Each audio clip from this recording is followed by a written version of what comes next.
Welcome to the next chapter, brought to you by Contractor Academy. I'm Bill Kennard with Grandine Associates. And I'm Glenn Herman from Creative Business Services. Hey, it's great to have you here again today. I always enjoy getting together like this every month to talk a little bit about that succession process. So today is just a touch different in that we did this 2 days ago. We walked through this, we had this conversation, we had a lot of fun. The challenge was, again, not only are we sending this out, we host it on our Zoom channel, we also live stream it to Facebook and YouTube. And unfortunately, due to a small technical difficulty on our side, those of you who attended in the Zoom meeting, everything was fine. The challenge was those who were attending or watching on our YouTube channel or on Facebook had no audio. And unfortunately, that was the recording on our YouTube channel that we send out to all of you, both the attendees and non-attendees. We also know, because we always tell you, hey, even if you don't think or are not sure if you can make it, register anyway, because we'll send you a link to the recording. Fortunately, we had no recording. I mean, Glenn and I looked really good, but you just couldn't hear us. So that being the case, we wanted to do this one more time. Now, for those of you who attended the Zoom meeting live 2 days ago, we're covering the exact same content, but again, this isn't scripted. All right, this is Glenn and Bill Unplugged. And so at that point, you might hear a different story or two today, but we're covering the exact same content. For those of you who registered to get the recording, hey, you've got today's version, and it will be just as good as it was 2 days ago. We can promise you that. So are you ready to get started? Absolutely. All right, cool. Let's do this. Now, one of the things that we want to hit is last month, in January, we had covered the program, and we were just getting started in this succession process and looking at that. Now, after that program, we had tons of emails that came in. Hey, we want to get the recording, so we went ahead and sent that out. It's posted up on our YouTube channel. It's there already. But there were also a number of questions that came in, and then also along with that, some handouts that we had talked about. And some of you didn't get those handouts, so and you're looking to get those. So we just want to make sure that everybody has those, and I want to review this because there was a number of questions regarding that timing piece of the puzzle. So let's just take a minute or two and talk about that piece a little bit, right? So we had shared in last month, we shared the 10 steps, the 10 action steps that at a minimum you need to be looking at. Right, so some of these action steps are looking at things like the financial side of your company, the timing, when is it going to happen, selection, qualification of that replacement, delegation, development, reality, and so on down the line. And throughout the series of these sessions that we're going to be doing, we're going to talk about all of those. But again, this is kind of that high level, that look that we need to be hitting in each of these. Now, you're not working on all of these steps necessarily at the same time, although you could be working on multiples at the same time. We also provided you with a 3-year plan and a 5-year plan. Roughly, when would we be starting to focus on each of those other areas? Glenn, let's just again recap a little bit the importance of having that 3-year and that 5-year timeline that we have. As we dig into this thing. Well, I think there's a couple of considerations, Bill. One being the longer you have to prepare for anything, the better the result is going to be. Right. A 3-year timeline is appropriate in some cases. 5 years is better. That really lets us identify opportunities to improve in certain areas. It's also going to give us an opportunity to look at that potential successor, whether it be internal or external. Mm-hmm. If it's an internal person, a family member, or whatnot, we can identify some of the personality, profile pieces to determine where they're strong and maybe where they're lacking, and then have time to train that person. Now, on your side, when you're going through this piece of the puzzle, working with a potential buyer, they've got their own timeline, don't they? They do. What are they doing? Well, there's a due diligence process, certainly, and I would say depending on the sale and depending on the company, of course, there's going to be an amount of time that's needed for looking at the financials. Most buyers, just depending on, again, what type of a buyer it is, whether it's a competitor potentially or somebody that's looking to gain market share in the area, they may have a certain set of criteria that they want to look at. Maybe it's an employee situation where they want to really vet the employees. They want to look at the training that the company has conducted over So time. sometimes the potential buyer wants to talk to the employees of my company that I'm selling. That can happen. That scares me. Well, it shouldn't be. I think it's anytime you're buying a company, you want to know what you're buying. Absolutely. The people are the strength of any company, as we all know, and they're looking specifically at processes. So, to a large extent, and we'll talk about this, I think, in a little bit, looking at and identifying those traits within the employee pool.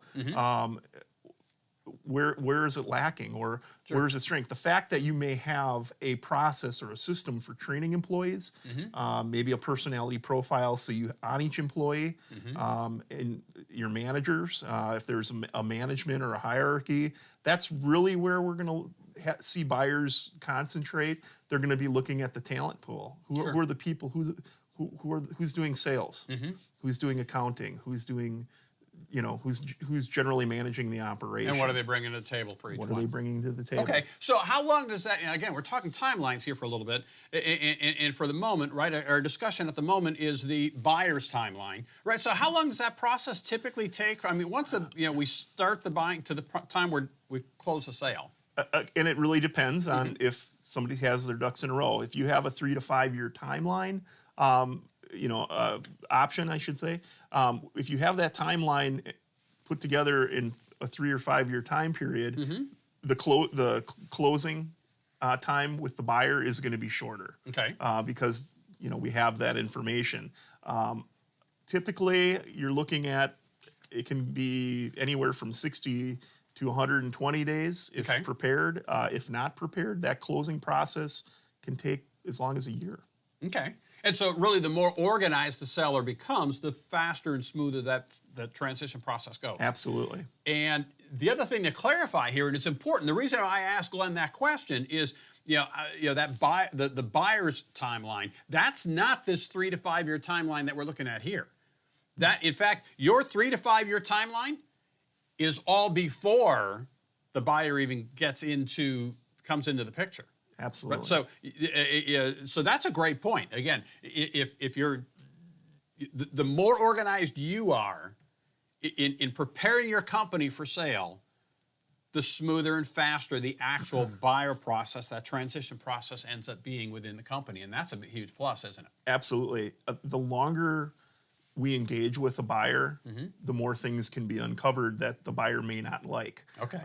Not to say they're anything bad or negative against the company, but there might be chinks in the armor, I guess you would say, that buyer can identify to attempt to lower the price or change the terms or, And it doesn't matter what the company or who the company is, right? As good as we think we are in terms of paying attention to details, everybody's got a skeleton in a closet somewhere, don't they? Absolutely. Right? There's something that somebody might not. Well, and we try to mitigate that as business brokers. That's why you work with a business intermediary. We're able to bridge that buyer-seller conversation. We're the ones who are conducting that. We typically don't bring buyers and sellers together initially. So once we formalize an offer, then we're going to, and we're starting to get a letter of intent, and we're starting to get an idea of the seriousness of the buyer. Then there's a good chance we're going to be bringing those two together, the seller and the buyer. But we're going to be present so that we can orchestrate the discussion.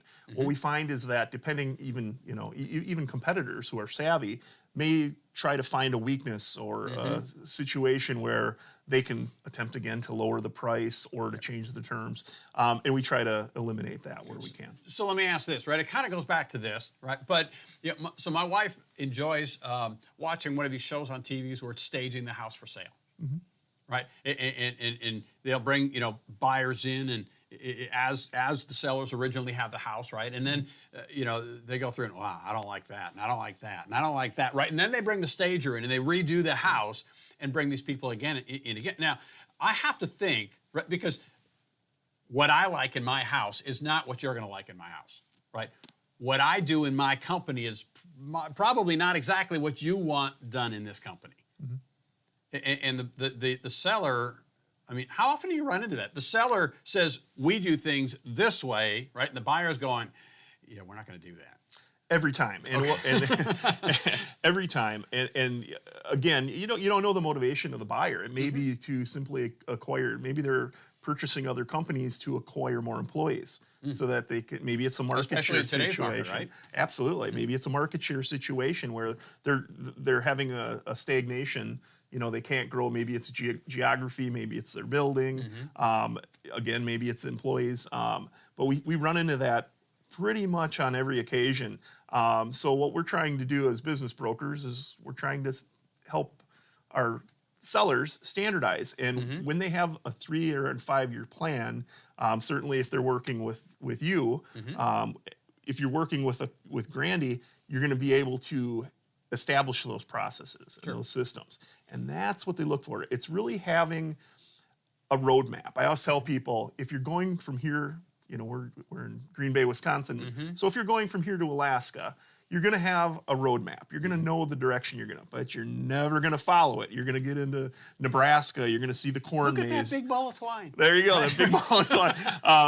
And you're going to deviate from your plan. But having that roadmap allows you to get back on track. Yep. It's the same thing when you have a process and a system in place.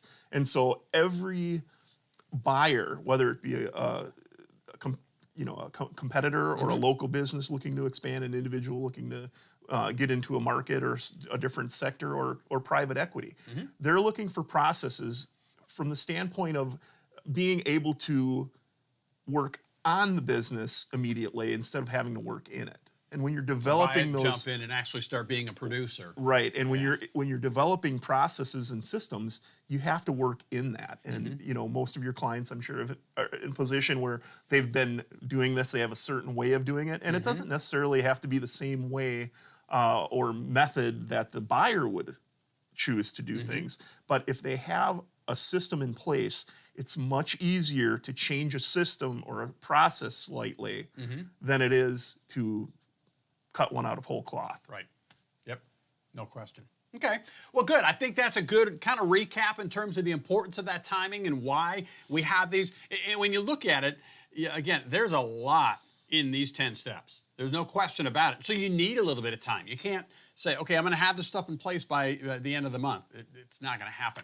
Now, again, we will have these included on the email that we send out with this video as well afterwards, so we'll have that in place. And as a reminder, again, in each one of these, we're going to leave you with an action step. And the action steps that we left you with at the end of the session last month were, first off, the first one is around financial, right? What do I need to take from my business and what will I leave behind? Right? How much money do you need to take out of it, in order to be able to retire? And that part is important because, again, too many company owners, especially in family-owned businesses, will say, well, okay, the company is yours, just keep paying me my salary. We start working with those companies 4 or 5 years later, and you can hear the animosity in their voice because, man, we could grow faster, but mom and dad are just sucking all the cash out of the company, and that's a problem, right? So, we can't necessarily answer that one. But we can, there's resources out there that can help you, right? Ramsey Solutions is a great place to go to and look for to find, how much money do I need to support myself retiring? The second major question was around timing. When do I want to exit the business and how will I implement it? What will that date be? I always encourage company owners to actually write down a date, right? Because if you don't do it, what's going to happen is time just slips away. Especially, in these last couple of years, it's slipping faster and faster. It just seems like, okay, where did the last year go to? And so write it down. What is that date? And then start focusing on that. What are the things that I need to have in place so I'm ready at that point in time? And again, looking at that 3 to 5 year plan, having a 3 to 5 year plan is always going to increase the value of the company over a last minute sale. If we, there are situations and we run into them, and I'm working with, I just had a new assignment come into my life yesterday where we have a business owner and it's a health issue.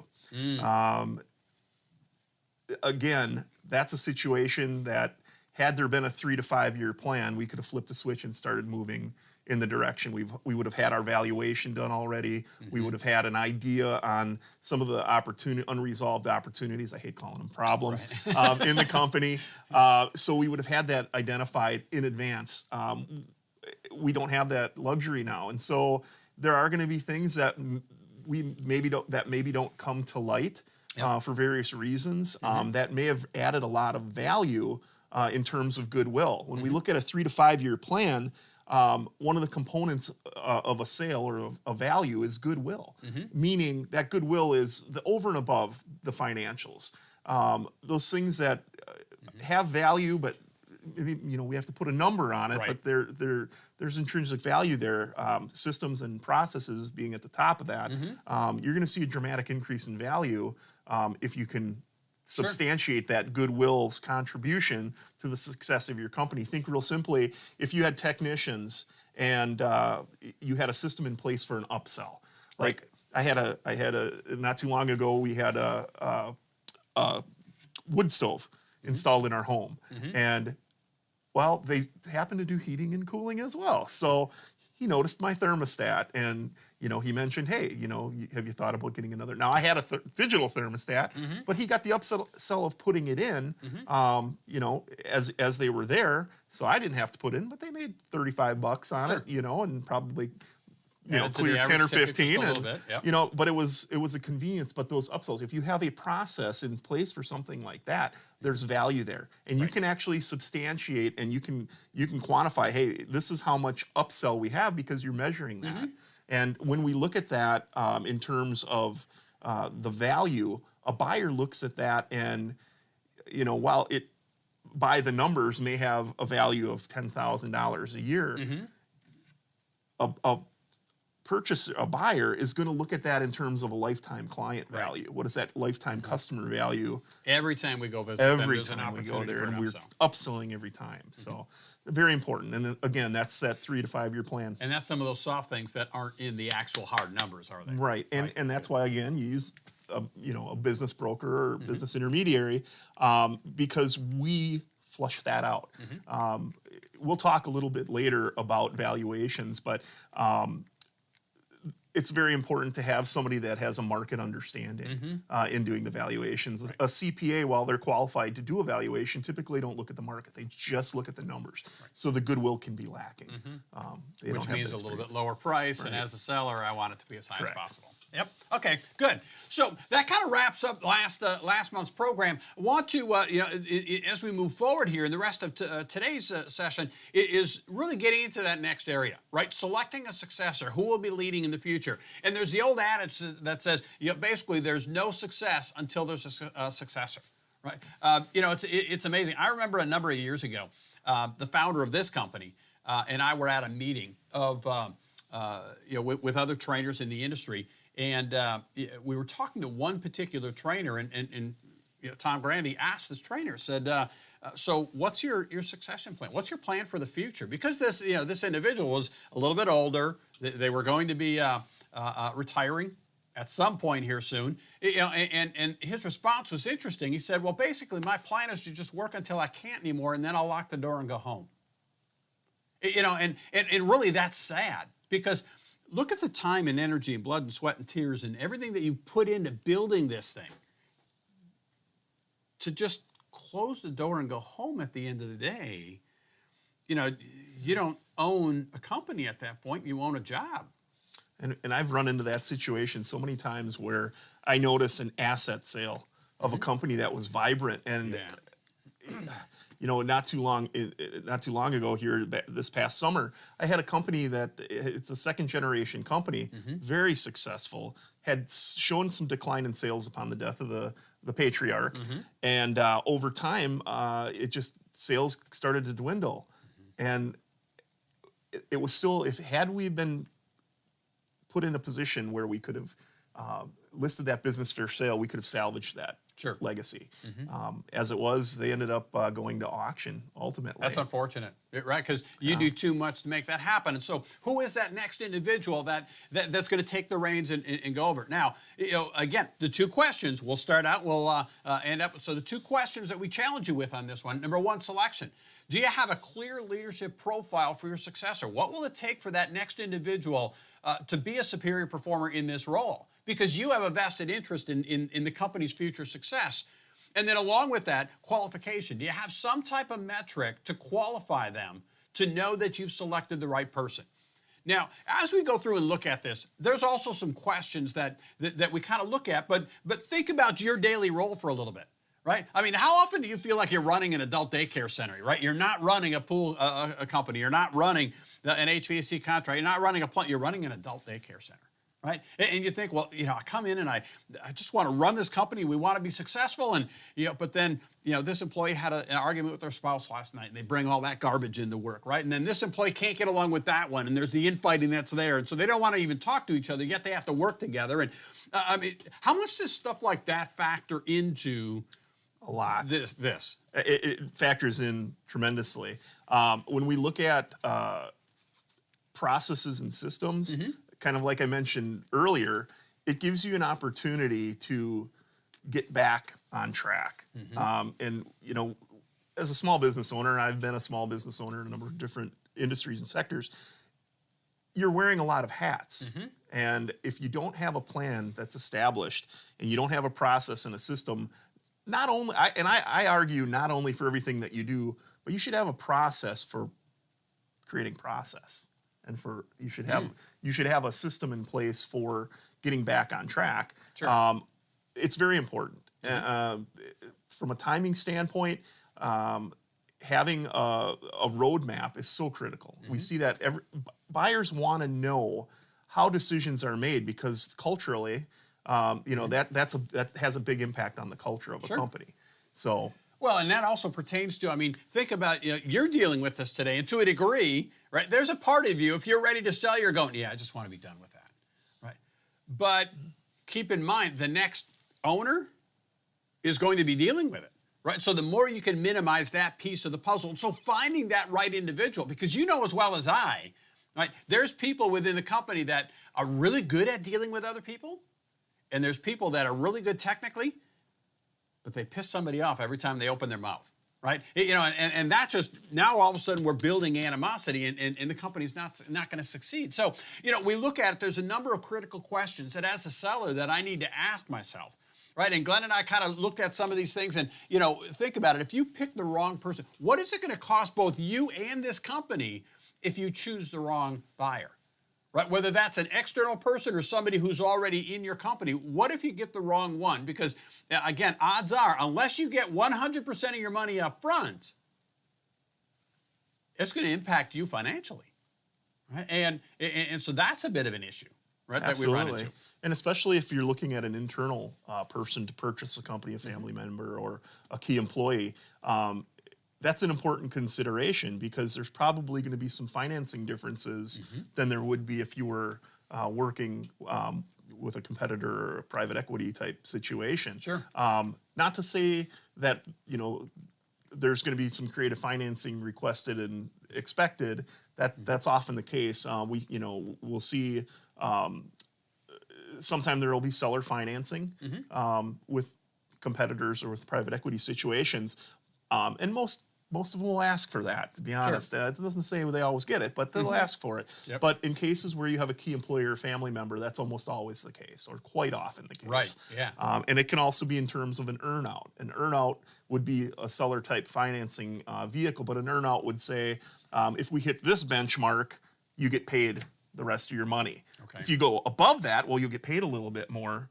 But if you get less than that, in the time frame, you're going to get a little less. So there again, as a seller, I've got a vested interest in making sure that the person we put in charge next. Success. Absolutely, yes. Right? And so that becomes wildly important. A couple of the other ones, right? What does the job really require? What does it take to run this company?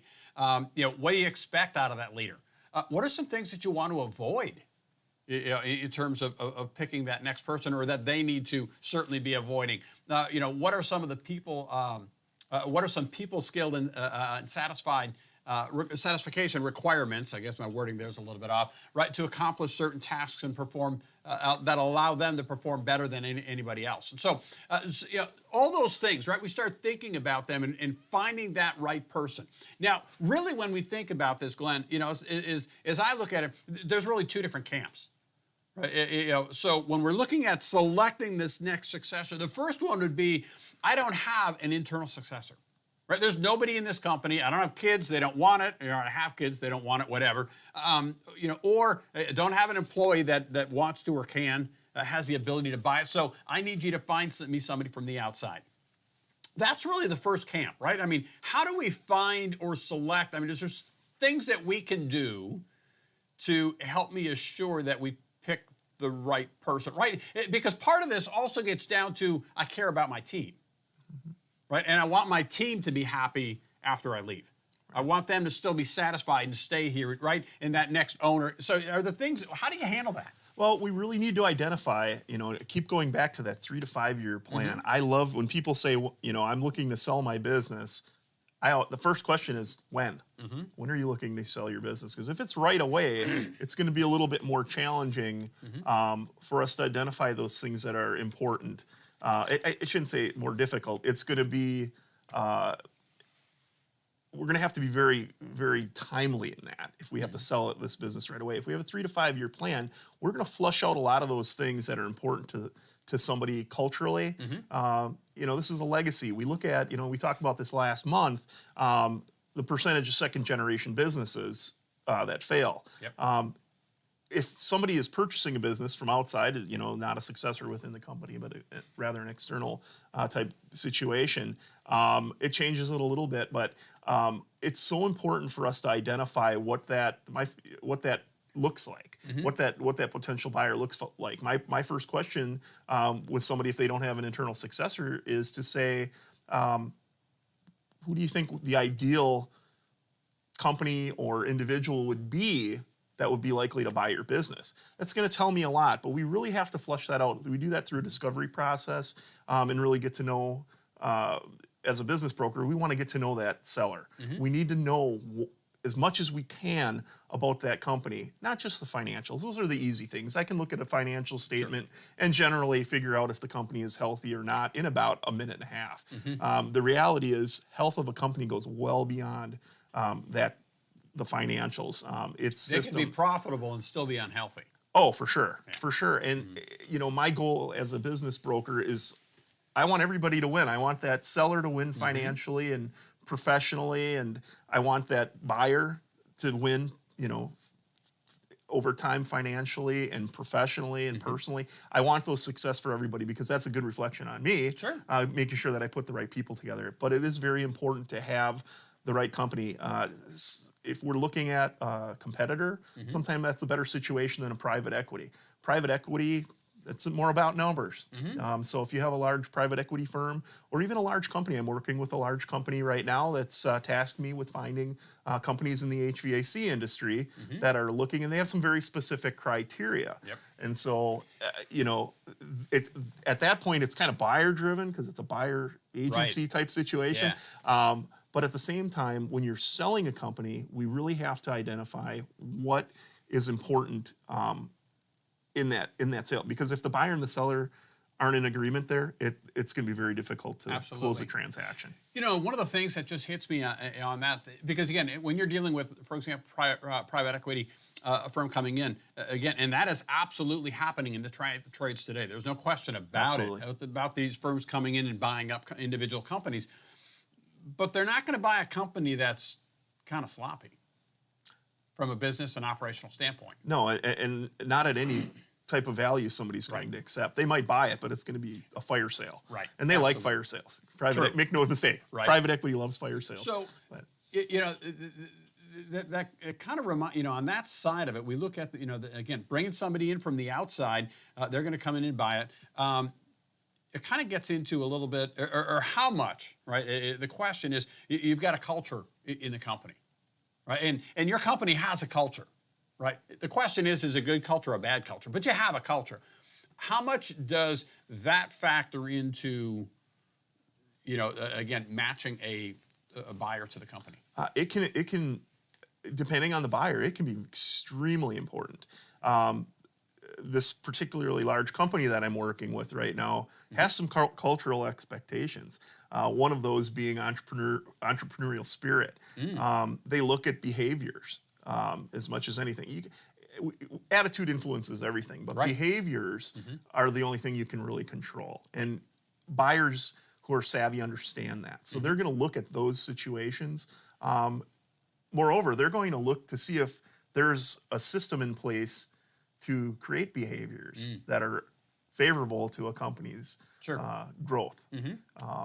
And again, you know, like you said, there's positive culture and there's some negative culture out there. And that's really determined by the leadership to a large extent. Right. But yeah, it's very important. I would say it's very important. I think it factors into almost every deal. Yeah. And maybe not insofar as a yes or no, we're looking, this is going to work or this, but it might be, we don't like this, we see that this is going to cost us money to fix, and so now your prices just went down again. Yeah, Okay. in the buyer's mind. Sure. You know, and the other thing is, so we used last month, we used the analogy of handing off the baton, right? And that was actually the graphic that we had at the beginning of today's session as well. And that's the other thing is, just keep in mind that as you transition that, even if you're going to be working within the company, right? They're going to retain you and keep you on board. Maybe you're managing things or whatever the case is. When that happens, you still have to let go of the baton, don't you? Right? And, which means the culture is going to shift because whoever's holding the baton is the one who's influencing that culture. Yes. So, and let's talk about that one, just a little bit more, right? I mean, as the leader of the company, again, whether it's you today or we're bringing somebody in, or quite frankly, you're going to sell it to somebody within the company, that culture is going to change. Now, can the leader really control culture?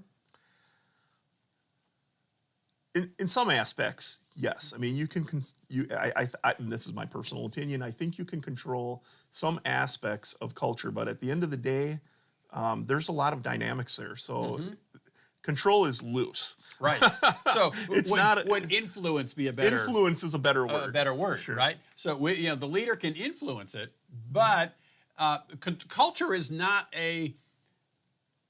This is our culture. It's here. It's static. It doesn't... culture is ever-changing, isn't it? It is. Right? I mean, and so the leader influences it. We head it in this direction, but then all of a sudden something happens and it's... Right? So it's something you're constantly working on.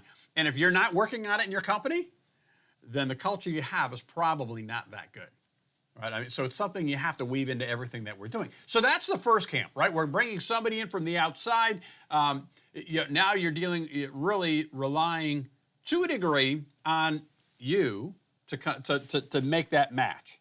Absolutely. Right? To pull the information out of me as a seller and then find somebody that might fit with that in what we do in the company. Absolutely. Okay. So then the second one is really when we have an internal successor, right? This could be one of the kids are taking over, or more than one, or it's somebody in the company, an employee who's going to buy it from me. And that can work extremely well as well. Now, that also gives you the ability now to look at them a little bit closer because now we can find out, does this individual have what it takes? And when we look at that part of the puzzle and starting to analyze them, if you will, right, there's really three different areas that you have to look at. And those three different areas are number one, behaviors, how people act, right? It's the how of an individual, how they walk, how they talk, how detailed are they, how organized are they, how comfortable are they in front of a group of people, how analytical are they. It's all this stuff. It's the how of an individual. And you could talk about, personality and but that's different than their behavioral characteristics, right? So it's the how of an individual. Second one is their motivators or driving forces, right? So the motivators, whereas behaviors are how we do things, motivators and driving forces are why we do things. It's the fire in my belly. It's what gets me up in the morning. It's why do I come into work every day? What am I passionate about? And so, we talk about that piece again a little bit in that your driving forces and motivators will steer the behaviors, right? And so, let's stick on that one for just one moment because I think this is important in that, again, if I have somebody that, we hear about the behaviors, right? Behaviors is DISC. If you're familiar with DISC, that all that's looking at is behaviors. It doesn't look at driving forces and motivators. It doesn't look at competencies. So that's the first one.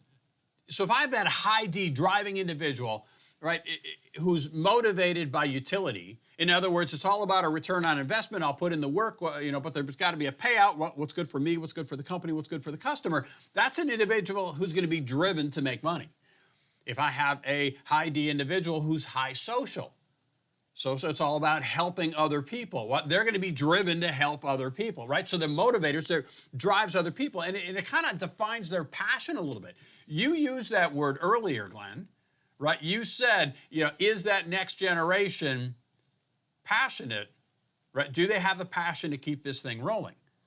So oftentimes we see when the passion goes away, the price comes down, and buyers can sense it if there's no passion there. It's easier. It's never easy to sell a business, but it's easier to sell a business where the seller has the passion. In a case where you're passing the baton, you really have to identify that.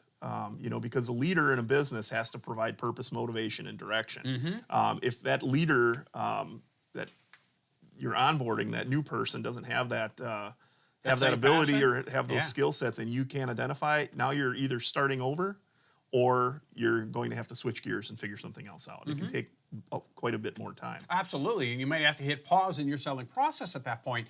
I find that interesting because, and again, what you alluded to earlier was, mom and dad grew this company. It's what they do. It's in them. It's in every fiber of their being. And then the kids who maybe have the technical ability, but don't have the same level of passion for it that mom and dad did.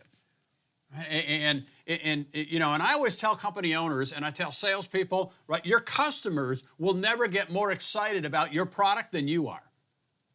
Right? So if you're not excited about your product, how are they going to get excited? Well, the same thing applies to a degree here, doesn't it? Absolutely. If I'm not excited about my company, it's probably not going to still instill a lot of confidence and excitement in you, is it? Absolutely. No, it's so important. I think passion, you can't underscore how important that is in a business. Totally agree. And identifying it. Yeah. I mean, you can identify, there's tools that you have at your disposal through Grandy that allow you to identify those behaviors, and it's so important. Absolutely. So that's the first two, right? Behaviors and motivators, or driving forces, we also call it. The third one is competencies.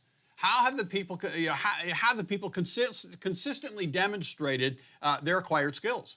Do they have the ability to do this job? Now, we're not talking about wrench turning here. We're talking about more soft skills in terms of what we're doing. And let's take this a little bit farther, right? You mentioned some of the tools that we have and that we can use to assess the individuals. There's not a more important position in this company than the owner of the company. And so does this individual, my son, my daughter, right, my service manager, do they have what it takes to take that lead role? And let me just give you a real-world example, right? So we look at these three areas: behaviors, driving forces, and competencies. And if you look at all three of these, statistics have shown that using all three sciences basically gives you a 92% predictability for potential to do the job. In other words, they have the ability to do it. Gut feel statistically is 17% accurate. And so, if we're looking, I think this individual's got it, right? Let's start grooming them. They may not have it. You may be wrong. And so, when we look at these three areas, it's like a three-legged stool.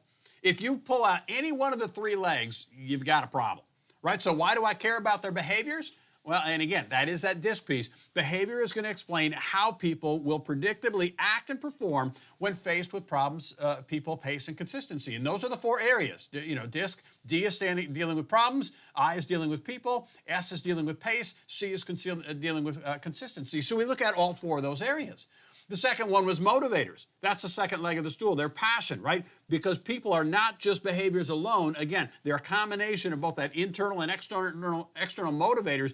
What is that passion that drives me to do what I do, both in my life and in this company and what we do outside?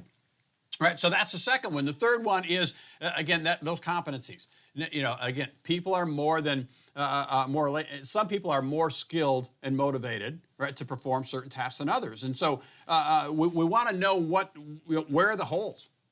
If they don't have it, where are the holes? What's going to change? And again, remember, when we transition to a new business owner, and this is more important, I think, tends to be more important in a family-owned company, because we now have kids. We have people who are our friends that when I step away are going to be directly impacted by what changes in the company. And so one of the things that a thought that came to my mind is, I might be looking at taking one of the kids, and they're going to be taking over the company. I might be taking an employee. I know you're involved in some of those situations, more handling that transaction, but yesterday you and I were coworkers. Now today you're going to be my boss. Big difference. Yeah, and that's one of the reasons that we advocate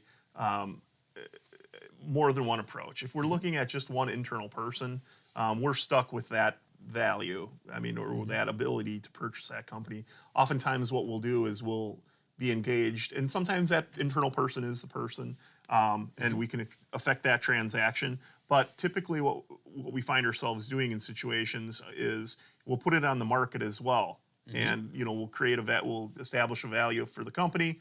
We'll take it to market, and then we have a competitive type situation. When there's and obviously with a family situation is a little bit different. But if you have a key employee looking to purchase a company, and now you have one individual, you have one value. There's no competitive situation. Right. And we've seen situations. We had one particular one of my colleagues had a large cheese company, $17 million price tag on it, and after putting its cheese. This was gone. Putting it into the open market. It's nearing 80. Now they had a year and a half of really good sales, and revenue went up 85 million. So we went from an expectation of 17 to 85. That's astronomical. Yep. I don't even know how you can get your hands around that. It's just, granted, it was a huge growth, year and a half, but that was a situation. But again, that also kind of takes you back a little bit to the piece there. If I'm looking at just the numbers today versus factoring in everything else that's there. Absolutely, goodwill became huge because it was, and how the approach was taken. If you go from 17 to 85, there's a pretty dramatic change there. In a family business, if you went from 1.7 up to 8.5 million, you could just you could take care of your kids at that point. Right. So it's important, I think, to really look at the big picture. In situations, there's we bring some different ideas to the table sometimes. If we're doing seller financing, how we do that and how creative we get with that, whether it be through creating some type of passive income or absorbing expenses, like things like long-term care or other types of insurances for mom and dad as they leave the business. Sure. Situations like that. Maybe there's a debt recovery plan whereby the kids or the people purchasing the business internally put life insurance on mom and dad. Maybe that's a situation. I've seen that before, to get that money recovered. So okay, tell me about that. Why would I put an insurance policy on mom and dad if they're leaving the company? Well, think of a key person insurance, which a lot of people probably have. If you had key person insurance and you had a key employee and they died, it would cost you money. Right. Well, you still have that consulting situation with mom and dad, and to your point, mom and dad stayed in the business. Sure. And sometimes that can happen too long. Well, if there's an outright purchase of the business, how do the kids recover that? Well, if we have the parents still consulting or owning a portion of the business, albeit a smaller portion, you can buy insurance on that, and there's a potential for debt recovery. Okay. So in a family situation, you can. There's insurability there because parents can own the insurance, and then transfer ownership depending on the state that you live in. There's some, talk to your financial professional about that. But I've seen situations where that can work quite well. So at that point, again, hate to say we're kind of putting insurance on your life to pay off the business, but the reality is we're all going to die. We're all going to come to the end at some point, right? And so if we use that in the planning, right, from a business standpoint, that can make some sense. So, Absolutely. so let if we look at these areas here, think about if we pick the wrong person for this, right? There's going to be stress within the company, not only on the part of the new owner, right? And again, if that's somebody that we know, that isn't great, but on the rest of the employees, right? Because odds are, if the owner is stressed, everybody else in the company feels that as well. Increased direct costs, right? In terms of, the cost of running the company, your HR expenses, your employee benefits, everything else starts to be impacted with that. The morale is down, people get sick more often, right? All that affects what's going on. Decreased satisfaction, not only in terms of the employees, but customers. And then all of that ultimately goes down into decreased profits, which again impact both the seller and the buyer, depending on that business sales setup that was created. Now, let me just walk you through real quickly. I'm not going to take a boatload of time, but I want to walk you through a real-world example where we use this tool, right? And so we first looked at behaviors in this company. And the way that you read these charts is in each one, the very top blue line is what the job requires. The next blue line, the bottom blue line in each segment, is how the individual employee scored out, how they compared to that. So this was an actual person. The owner of the company was going to bring this individual, not happen to be in a general manager type role, but they were going to be running the company. And so we looked at the behaviors, and you can see the three required behaviors that we really needed in this role were frequent interaction with others, customer-oriented, versatility. We gave you a quick cheat sheet on the bottom, and you see under the person there, the blue boxes, blues and greens are good. Right? Anything else, not so much. And so in here we could see behaviorally, they were a perfect match for what this role required. But there was something that the owner of the company said just not quite sure what. There's something in my gut that's telling me there's something we need to look farther. So we started looking at those motivators, the driving forces. And the required driving forces for this role were utilitarian. It's about a return on investment. What's good for me, what's good for the customer, what's good for the company. It was traditional, being able to work within a system. And develop those systems and be comfortable with that. And then individualistic, how do I get ahead? And there's a lot of positions that need a little bit of that role. Well, when we looked at that, utilitarian, the way that we read this, that was actually a pretty good fit.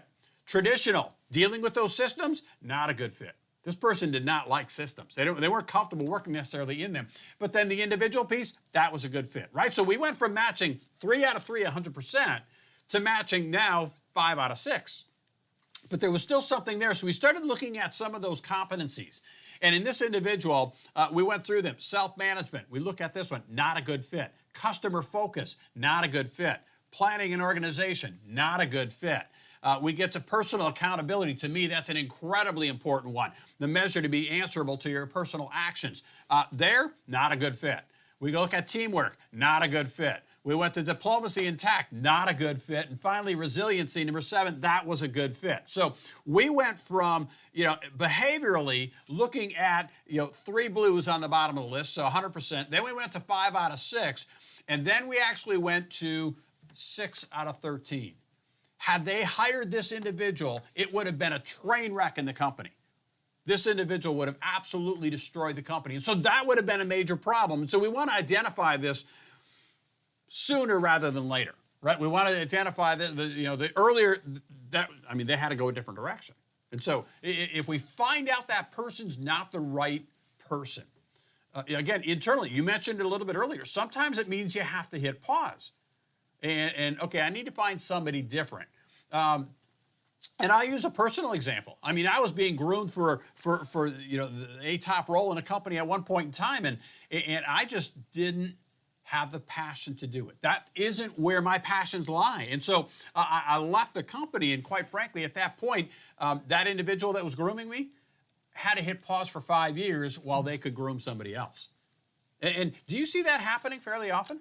Unfortunately, yes. We do see that happen from time to time. Again, go way back to the beginning of today's discussion, that 3-year to 5-year plan, that allows you time to flex, because we can squeeze some of that if we have 3 or 5 year planning being done, because some things are being done simultaneously. We can make a shift. We do see that happen often. I have to say, in looking at this personality profiling, when you look at that, and I do one on myself, I try to do one on myself every couple of years. Sure. Hugely important for the leader to do this, because that's going to identify opportunities for improvement. Right. But it's also going to say, this is the company's successful under my leadership. Can I find somebody kind of like me? Or if you have a key employee that is, this guy's a rock star, I want other people to emulate that person. But arguably, I'd want it on every employee if I could. because think about it, if you had a situation where you had somebody very socially driven and you had them training somebody and they're giving away the store, Yep. I like Mrs. Smith, I want to give her a discount kind of thing. And that would be that socially motivated individual. Right. If you had, think about that. That would be kind of frightening, and now you're imparting that person is training, your new person potentially, if you're having a Oh, yeah, right. And now that becomes what they expect as culture. So even though it may go against their personal grain, and they're, maybe they're not socially motivated, but they see that from their trainer, now it becomes a cultural thing now, and that's not positive. Right, So, exactly. And that reminds me, right? So I work with one of the electrical franchises across the country. And so as we were working with them, they were struggling because they often had employees that would discount invoices. Their electricians would go out and work with a customer, and they come back and they gave them a 10% or a 15% discount. Now, part of that gets into how much do you allow, right, from management, but I also ask the question many times, who runs your service crew, your install crew, right? Is it the actual technicians, or is there a manager inside actually running it? And when we started looking at this piece of the puzzle, one of the things that we found is the way that they were marketing. It was definitely a culture thing within the franchise that, you read their ads, it screamed looking for somebody who was, really compassionate and cared about other people and wanted to help them. And, and quite frankly, the people that responded and that they hired in these electricians were very socially driven. And as a result, they had to, that's how I help people, right? Is by discounting invoices, and suddenly it's creating a problem in the company. So let me take you back to something you said a second ago. Is you had said you'd like to, if you had your choice, run this on everybody in the company. Absolutely. And I agree with that. But in the sale process, put yourself in the position of a buyer. If you're let's say you're an electrician, an electrical contracting firm or an HVAC firm, and you're looking to acquire another company. Look at the window into the employees that you're going to be acquiring. This is huge. If you had that opportunity, it takes a lot of the guesswork out. It may eliminate a lot of the question and answers required that can muddy the waters and ultimately drive value down in the buyer's mind. If we have these, it also gives us the opportunity to make corrective action. Sure. And I think that's, if we have a process in place for that, corrective action, this is a great place to start.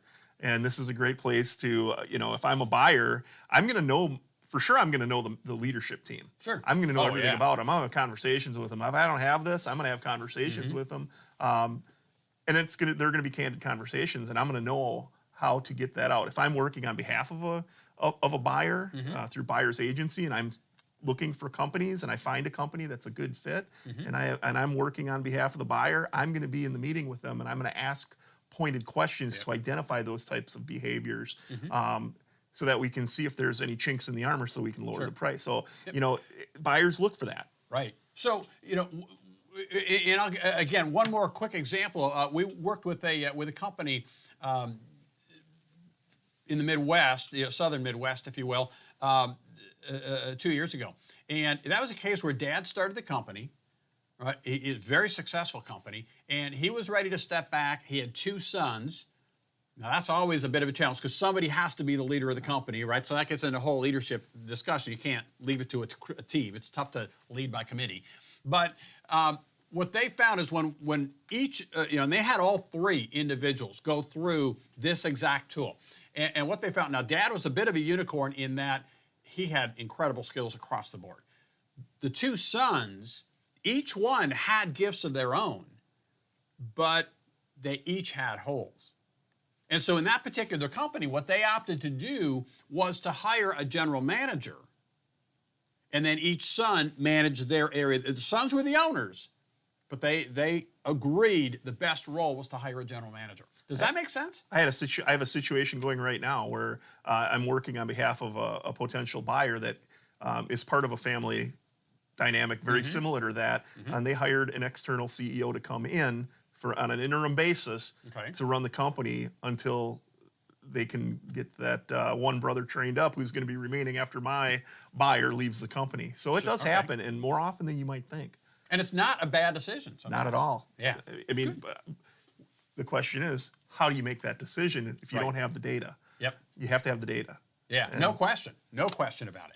So we had talked, about a number of those things. Remember, using all three of these is key in finding that right person. Now, the next chapter, this series is brought to you by Contractor Academy. One of the questions that we've got is, okay, I know I've got holes here already. How do we get additional training on that one? What we've done is Contractor Academy is our learning portal for training for as little as $29 a month. You can have access to every self-paced online training program that we've got in the library. Right now, it's something like 55 hours of training if you went through everything in there. It's $29 per employee per month. There's discounts for, 5, 10, 15 blocks of people that are coming in there. You control the access. And again, some of the programs that are in here, things like communication is key. That is getting into this assessment piece of the puzzle. How do we not only communicate with it, but then we have this manager level that I've got here on the left that shows you how do I deal with this? How do I manage my team with that piece of the puzzle? 5 customer buying principles. How do customers buy? Things like the impact of lost materials. How much do I have to sell if my team doesn't account for every component that they used on a job? The difference between markup and margin, money matters. What are the things that as an owner I need to be reviewing every single month within my company? We went through our monthly review yesterday here at Grandy. Customer service, Service Managers University. There's a whole lot more in there. So all of these are available to you in there. Simply go out to our website at grandyassociates.com. Right at the top, you're going to see Get Access, and you can choose what level do you want to jump in at. Again, entry level is $29 a month. Now, the other thing that we did is we actually put together a document that looks at these 10 action steps and what are those individual programs, right? Because some of the questions that we got after last month was, where do I start? Well, what we did is we basically laid out the 10 steps and what are the actual training programs that would apply to each of those 10 steps to help you grow in that particular area to prepare your company for that sale process. And so we'll include that along with the link to this video recording, so you've got that with you as well. So we've got, again, questions that have come in, right? One of those questions, Glenn, that you had pop up that came in on the live recording was what? I think it was regarding valuation. Michael asked, should you hire someone to determine your business worth?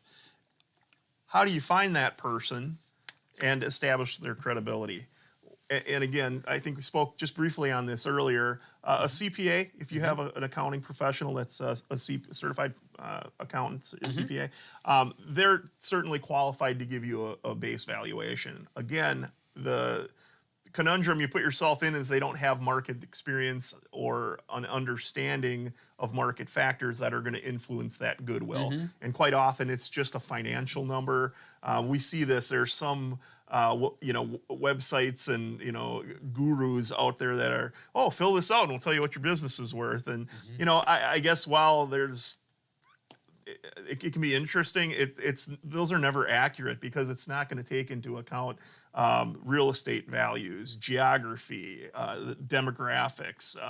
It's not going to take into current market conditions. It's not going to take into account the goodwill, the systems, the processes that are established, the skill set of the individuals. If you were an HVAC company and you have NATE certified technicians, that's much more favorable, and it's going to be a substantial addition to the goodwill than if you had, you just hired every chuck in a truck that couldn't make it, kind of thing. So I guess to answer Michael's question, it is important, and you should hire somebody to estimate the value of your company. Who is certified in doing valuation? Yeah, we have in our house we have a certified valuation specialist. She and her team are exclusively doing valuations. They're very third party internally. They don't typically talk to my clients, and that's for good reason. When they give us a number, when she says, "Oh, this company's worth $10 million. I always wish it was like, let's say can we go 12? Right. Because I want to get as much for my sellers as I can. Sure. And obviously we're compensated on commissions. So from our standpoint, we want to maximize the value. When it comes to choosing somebody to do that, they really need to have that market understanding. It comes from the business broker and the M&A advisors, business intermediaries in our team. But this isn't, these valuations are subject to market. It is what it is, and that's very third party, and we do that for a reason. But we do consider the market factors, and that's a key component of it. How do you find this person? You have my contact information. You can certainly give me a call, or email is even better. And if you'd prefer to work with somebody locally, reach out. I can help you find that person locally as well. How do you establish their credibility? Certification. They should be a certified valuation specialist, or a CPA, or a combination. Maybe they have a team of both of those folks. Our professional has years of accounting experience, and so while she's not a CPA, she is a certified valuation specialist, which is kind of that next level up. It's very specialized accounting, so and it takes a lot to get that. It's not a small, It's not a small, a lot of study, years of study. So that I think answers Michael's question. And again, an email if you have any further questions. Yeah. So let me ask this one: is it worth getting two? Right, especially if it's let's say a family or one of my employees who are going to be buying it. Is it worth getting two? Right, because again, as you said, right, the seller always wants the price to be as high as possible. The buyer wants it to be as low as possible, and if it's a family-owned business, I still want to be able to enjoy Thanksgiving dinner. Right, absolutely. You don't want that turkey tasting different. That's right. I think there's some value in that. I don't disagree with. I always tell people, you don't have to use me for the valuations. It doesn't really make a difference whether you do or not. I like to think that we do a better job than most in the market. But a CPA, again, if you have a CPA, that's a good starting point. The downside is they usually charge a lot more than we do, and the product isn't necessarily the same. There are some software programs that some CPAs use to do valuations, but typically, again, they don't always consider the market factors. So I think getting multiple valuations can be a decent idea. I think it's more important that you have one done every 3 to 5 years. Okay. I like to say 2 to 3 years to update a valuation. What we typically do is when we do a valuation within 12 months, we'll update the financials. We'll recast those financials to make sure that it's still, so think of it like a 12-year grace period, and then so your valuation from us would last you a couple of years. But I think that's important to consider because market factors change. Absolutely. And I can absolutely tell you from our standpoint, Glenn is the individual that, Creative Business is the company that we use for valuation in our company. They do an excellent job. It's well worth doing. And just because you do a valuation, right, Glenn, you're not going to hold their feet to the fire and say, okay, now we're selling your company, right? That's not happening. At all. No, that valuation is theirs to keep, and they can do with it what they right. And again, they may not be. I always recommend the 3 to 5 year plan. I'm an advocate. I typically, when I'm looking for new opportunities in the marketplace, I'm seeking out people that are typically in their 55 to 57 age range because knowing most people like to retire between 60 and 62. So that's where I focus my efforts because I want to foster that 3 to 5 year plan. I want them to develop. Things change, oftentimes for the better. And so how we do valuations is very important because, we may look at the financials from, we typically go over the past 5 years, but if we're having a substantial year, and I know a lot of your clients have in the last, especially the ones that are working with you, they've had some really good, financials here over the last 6 to 8 quarters. And when we have situations like that, we look at the financials a little different. We'll do what's called a trailing 12, or we'll do a trailing 24, and then we can build that out from there so that we can. We'll do a pro forma where we can say, well, hey, Mr. Buyer, this is what they did in the last 2 years. Look what they're going to do next, and here's why, because they're doing, these different things. Okay. Well, how can we get in touch with you, Glenn? Best way is via email. You can reach me at gherman@cbs-global.com, or the number listed below. Make sure you ask for Glenn Herman. We have I have a lot of colleagues, but ask for Glenn Herman, and they'll put you through to my direct line, or they can connect you directly to my cell phone from there. Perfect. So. And my contact information here at Grandine Associates, you've got there, Bill Kennard at GrandineAssociates.com. Now, we will be sending out the recording for this recording to everybody, so you'll get that along with the attachments that we talked about. Get ready for the next one. Glenn and I are ready to come back here again on February 10th from 12 to 1 Central. We're going to go ahead in there. We'll give you in the email that you received this recording in, we'll also have the link to register for that one. Again, register even if you're not sure you're going to be there. That way you can get the recording afterwards. And hey, if you like these, go ahead and click on like right now on the channel that you've got, whether it's Facebook or on YouTube channel. And then follow. Right, that'll notify you when we go live with the next one as well. So, with that, any final comments? Really looking forward to next month. It's going to be a burner. I can't wait for that one. I totally agree. All right, with that, take care. We'll see y'all later.